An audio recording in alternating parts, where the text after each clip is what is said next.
Welcome to NJ law classes. NJ law classes आज BNSS series का आपके लिए नेक्स्ट लेक्चर लेगा। ये ठीक है, हम शुरू करते हैं। It's a brief introduction of mind. देखिए, सबसे पहले मीनिंग देख लेते हैं कि मीनिंग क्या है। ठीक है, डिस्चार्ज। डिस्चार्ज का मीनिंग क्या होता है? डिस्चार्ज का मतलब आप अगर आपको सिंपल लैंग्वेज में बता दे, discharge means where no prima facie case has been met out against an accused. जहां पे कोई प्राइमा फेसाई केस एक्यूज के अगेंस्ट मीट आउट नहीं होता है, then the court shall discharge such accused. Court क्या करेगा? डिस्चार्ज कर देगा ऐसे एक्यूज पर्सन को। ठीक है ना? ठीक है, एक्यूटल देख लेते हैं कि what is acquittal.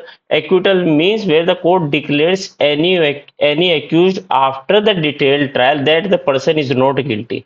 After the detail trial, अगर डिटेल ट्रायल के बाद, after the production of the witnesses and the evidences, the court found that the accused is not guilty. If accused does not found to be guilty and the prosecution failed to prove the charge against an accused person, then the court shall acquit an accuse person. Acquit कर देगी। ठीक है, next basis देख लेते हैं क्या क्या, किन बेसिस पे जो है डिस्चार्ज और एक्विटल में डिफरेंसेस है। ठीक है, पहला देखते स्टेजेस। ये discharge is given before the trial start. किसी भी पर्सन को डिस्चार्ज किया जाएगा before the trial is start. अगर आपको याद हो तो सेक्शन 250 बीएनएसएस का, अगर कोई जो है कोर्ट ऑफ सेशन के समक्ष where a person has been charged and the person is not guilty and the person is not found to be the cases has been meet out against such person। अगर ऐसा लगता है कि उस person के against कोई भी case meet out नहीं होता है, then the person shall be discharge before the trial is start. ठीक है, एक्विटल हमेशा after the trial is start दिया जाएगा, जहां पर प्रोसिक्यूशन फेल हो जाता है to prove the guilt of an accused और आफ्टर द डिटेल्ड ट्रायल। ठीक है, no prima facie case meet out. हमने बताया कि कोई भी प्राइमा फेसाई केस डिस्चार्ज में मीट आउट नहीं होता, इसीलिए जो है कोर्ट डिस्चार्ज कर देती है किसी एक्यूज पर्सन को। लेकिन यहाँ पर जो है प्रोसिक्यूशन फेल हो जाता है to prove the guilt of an accused.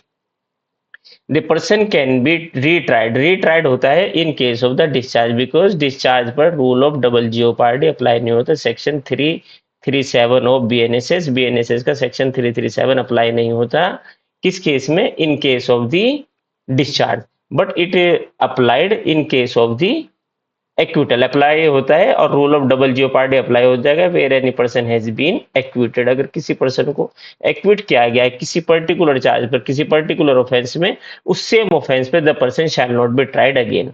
ठीक है, he is not yet guilty.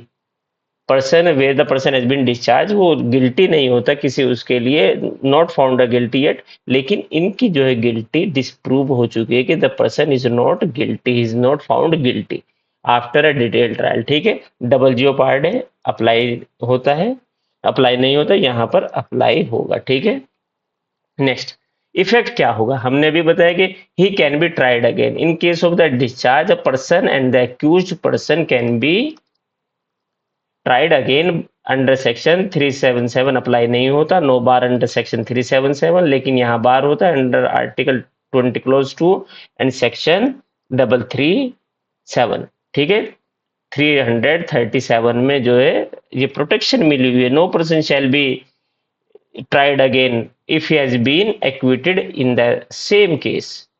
ठीक है, next what are the relevant provision? ठीक है, हमने अभी बताया था सेक्शन 250 बीएनएसएस का 250 में अगर कोई where case has been opened, कोई केस ओपन होता है किसी पर्सन के किसी कोर्ट ऑफ सेशन के समक्ष अंडर सेक्शन 248 में केस ओपन हुआ। केस ओपन होने के बाद प्रोडक्शन ऑफ डॉक्यूमेंट की गई, court found that there is no prima facie case is meet out. कोई prima facie case meet out नहीं होता है एक्यूज के, देन 250 में डिस्चार्ज कर दिया जाएगा, 260 में कर दिया जाएगा, और 262 में कर दिया जाएगा, और 268 में।